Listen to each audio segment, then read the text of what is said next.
महाराज,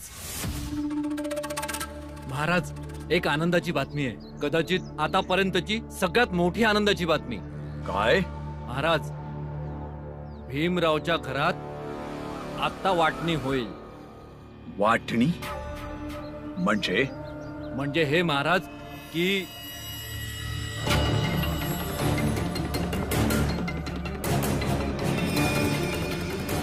आता इथं पंचायत लागणार, हे येणार आणि मग ठरल की हे घर कसं चालणार ते.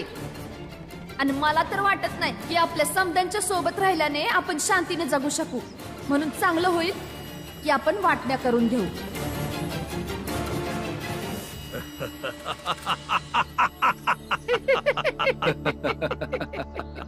तर आता मग आपल्या समाजातल्या सगळ्या लोकांना जाऊन सांगा की त्या वाटणीचा बघून आनंद घ्या.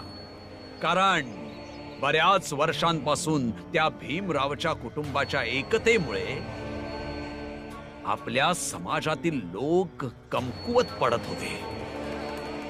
आता त्यांच्यात एका नव्या शक्तीचा संचार होईल. आणि तसही या वाटणीचा सगळ्यात जास्त आनंद आम्हाला झालेला आहे. वैयक्तिक आनंद आणि विजय दोघांचा अनुभव येईल.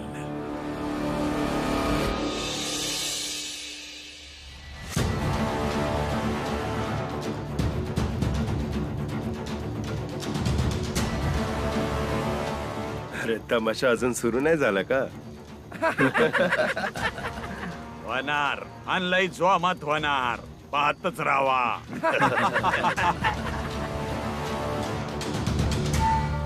जिजाबाई, अजून बी सांगते, आज जाऊन शांतपणे बसून बोलू.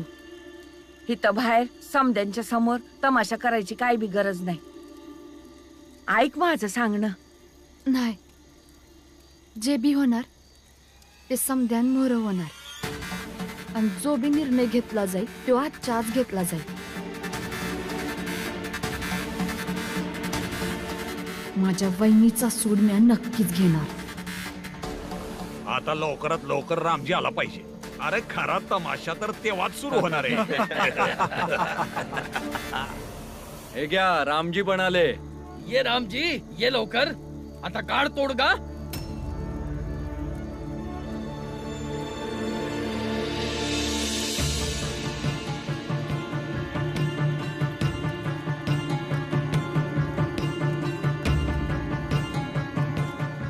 काय झालं? सरळ सरळ म्या सांगते, तुमची पोरं आणि म्या एक सोबत नाही राहू शकत. लई त्रास होतोय मला.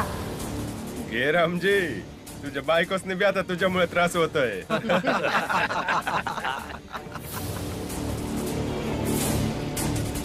एवढ्या समद्या लोकांमध्ये आपल्या घरातल्या गोष्टींवर बोलणं तुला योग्य वाटतं? या घरगुती परकन घरात लपत नाही. आता तुम्हासनी निर्णय घ्यायचा आहे की समद ठीक झालं पाहिजे. तुमची पोरं बी व्यवस्थित जगली पाहिजे आणि म्या बी. होय रामजी, निर्णय घे, आम्हालाही बघायचंय ते.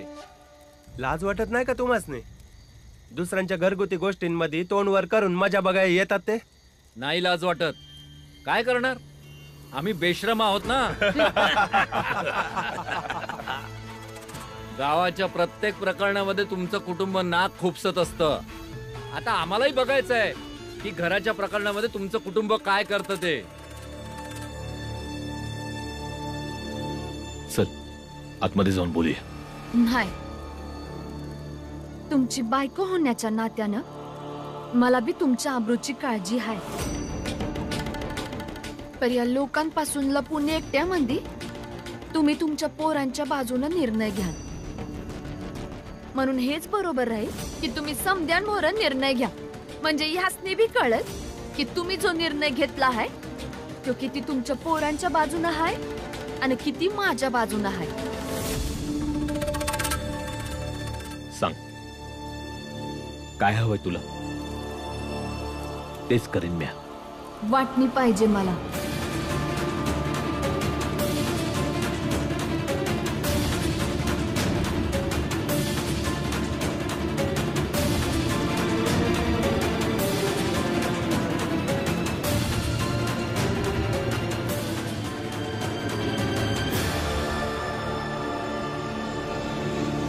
बाबा आपण वाटणी करायची का?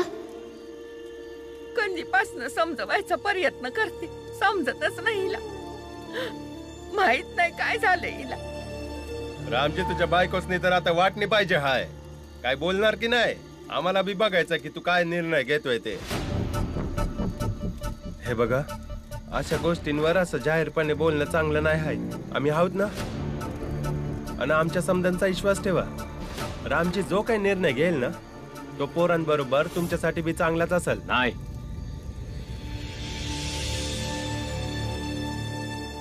निर्णय आत्ताच्या आत्ता घेतला जाईल.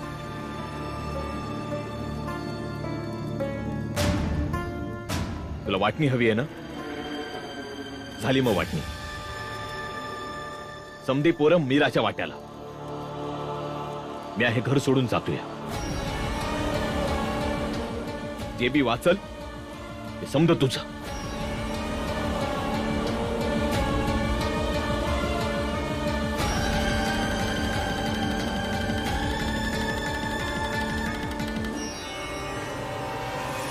रामजी हे काय बोलतोयस तू?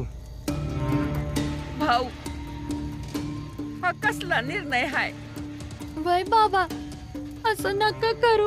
आम्ही तुमच्याशिवाय नाही राहू शकत. निर्णय झालाय आणि वाटणी बी झालीये. ज्यांच्या वाट्याला जे बी येईल त्यांना ते सांभाळावं.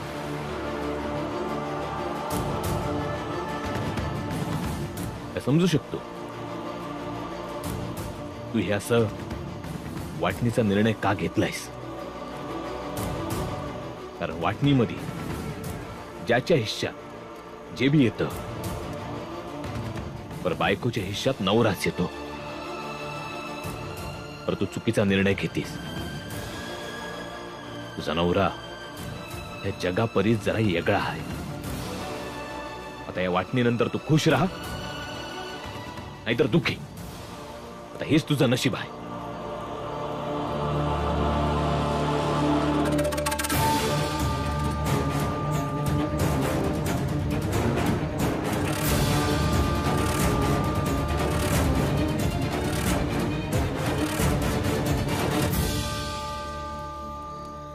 चला, रामजीने आमच्या हिशोबाने अगदी योग्य निर्णय घेतलाय. चला चला चला.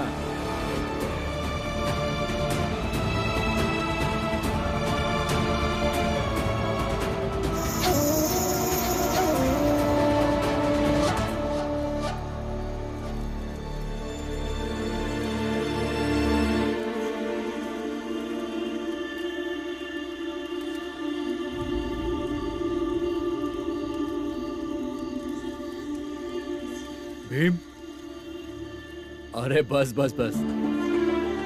अजून झोपला नाहीस तू? रात्रभर अभ्यास करणार आहेस का? नाही, मी तोपर्यंत करतो जोपर्यंत करू शकतो, आणि जेव्हा झोप येते तेव्हा झोपून जातो. अरे ही तर गमतीशीर गोष्ट आहे. म्हणजे एखाद्या रात्री जर झोप नाही आली तर झोपणार नाहीस? पूर्ण रात्रभर अभ्यास करणार? कदाचित नाही, पण बाबा म्हणतात का जे लोक लहानपणापासून स्वतःने जसं बनवतात आणि शेवटी ते तसंच बनतात, आणि जे लोक लय सपन बघतात आणि त्यासनी वाटतं की ते समधे सपन पूर्ण व्हावेत, त्यासनी कधी बी झोपेसाठी नाही झोपलं पाहिजे. उलट जेव्हा झोप अनावर होईल तेव्हाच झोपलं पाहिजे. अच्छा, म्हणजे तूही खूप स्वप्न पाहत होता? व्हय, कसले स्वप्न? लय प्रकारचे सपन बघतो. मी तुम्हाला असं नाही सांगू शकत, पण एवढं तर करायचंय का आमच्या समाजातल्या लोकांनी कोणी बी अस्पृश्य समजू नये, आणि आमच्या संग कोणी बी भेदभाव करू नये, आणि समजासनी आम्हाला बी स्वतःसारखंच समजावं. पण हे सगळे पुस्तकं वाचून हे सगळं तू कसं करणार? नाही माहित, पण एक दिवस नक्कीच करणार. ठीक आहे, तू अभ्यास कर, पण बाळा स्वतःच्या तब्येतीची काळजी घे.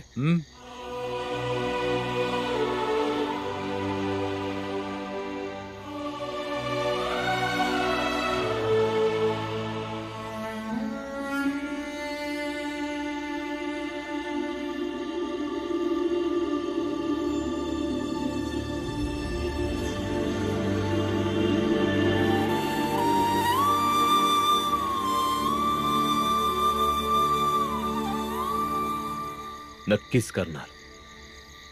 जे जे तुला वाटल ते समद करणार.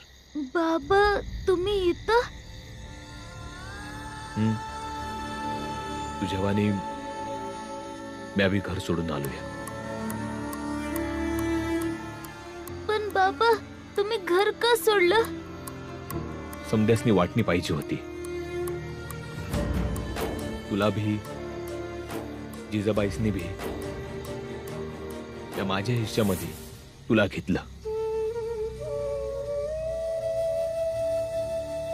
लगीन करून चूक जी केली होती, कदाचित तुझ्या संग इथं राहून चूक सुधारता येईल. बाबा हे तुम्ही चांगलं नाही केलं. लगीन झालेल्या माणसाची पहिली जबाबदारी आपली बायकोच असायला पाहिजे बाबा.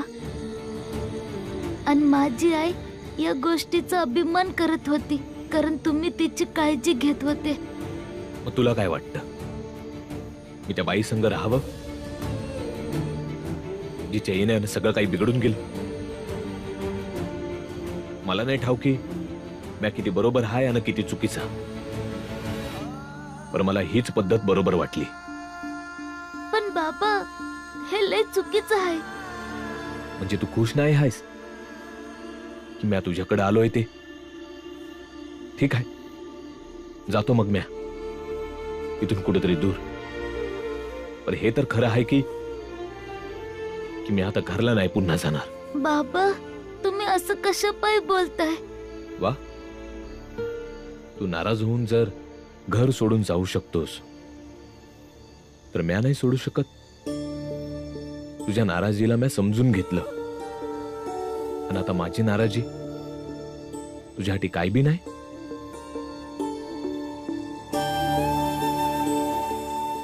सांग, गप काय आहेस? बाबा तुम्ही आलाच आहात तर मग हा धडा समजून सांगा ना.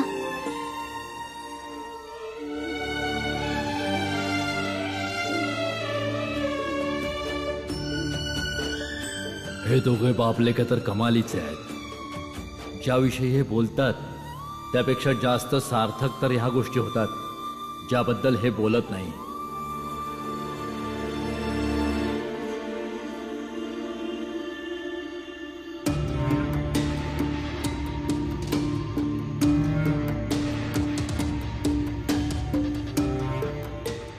आनंद, तू भीमला भेटला होतास?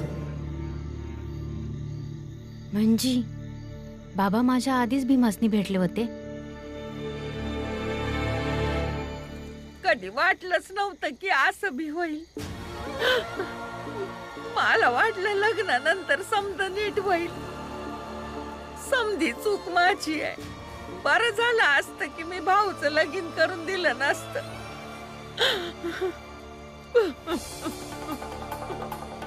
तुला वाटणी हवी आहे ना? झाली मग वाटणी. समधी पोरं नीराच्या वाट्याला. मी हे घर सोडून जातोय. जे बी वाचल ते समज तुझं. एवढ्या सहजतेने मी हार नाही मानणार. मला निर्णयाला माझ्या बाजूने झुकवावंच लागल. बोलून आणि वाद घालून काय बी मिळालं नाही. म्या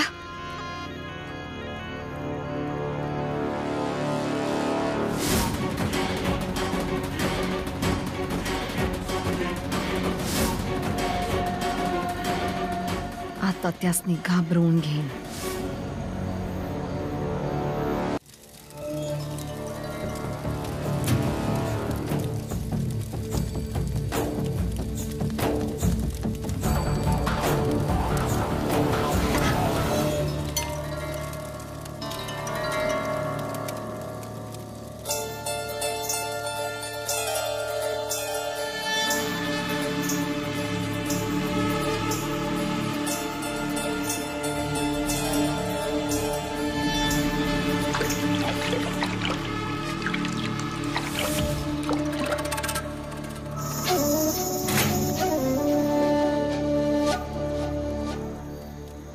ही वाटणी मला मंजूर नाही रामजी.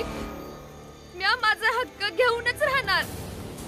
आणि तसं बी या घरात माझ्यामुळे समद्यांना त्रास होतोय ना, तर म्या या त्रासाला स्वतःच संपवते, जाळून घेते म्या स्वतःला, मरते आता म्या.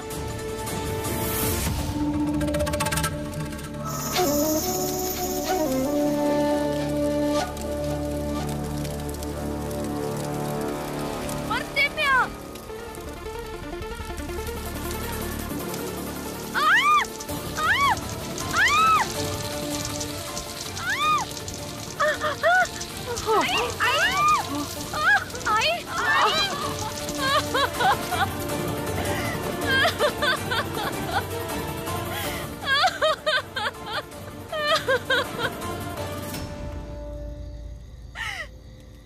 जावा तुम्ही, मी जगू का मरू? एका बायकोला तिचा नवरा पाहिजे, हे रिकामं घर नाही. जा तुम्ही. चला पोरांनो, चला इथनं.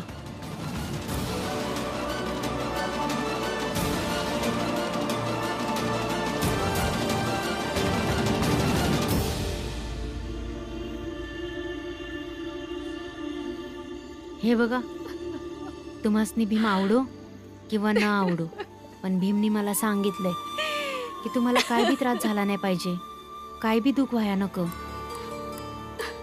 मी माझ्या आईची शपथ घेतो, मी खरं बोलतोय. आणि तुमचा त्रास कोण समजू शकतो तो फक्त भीम आहे. तुमच्या समस्येचं समाधान जर कोणाकडं असेल तर तो भीम आहे. म्हणून तुम्ही भीमकडे नक्की जा, तो नक्की काही ना काहीतरी उपाय काढल. बरं, म्या तुम्हासनी भीमकडे घेऊन जातो. तुला ठाव आहे भीम कुठं आहे? वय ठाव आहे. पर त्यो माझी मदत का करल? त्यो तर तुझा भाऊ आहे ना, ताईचा पुतण्या आहे, आपल्या बाबांचा समद्यात लाडका पोरगा आहे. त्यो तुम्हा लोकांचीच बाजू घेणार. तुम्ही आमच्या भीमासनी नाही ओळखत. तुम्हाला माहित आहे, त्यासनी एक बाई भेटली होती, तिचं कोणी बी नव्हतं.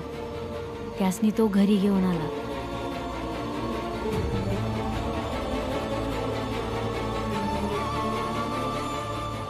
आणि एक पोरगी जी विधवा झाली होती, भीमनं तिची लई मदत केली. अरे हिच्या तोंडात जळता निखारा ठेवा.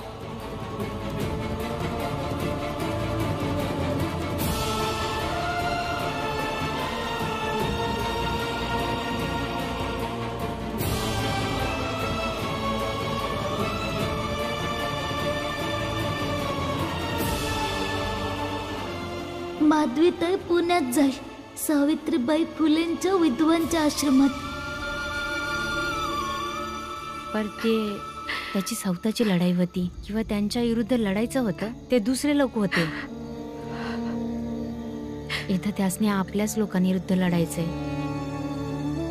आणि आपल्या लोकांविरुद्ध लढण्यासाठी तो कधीच दुबळा पडणार नाही.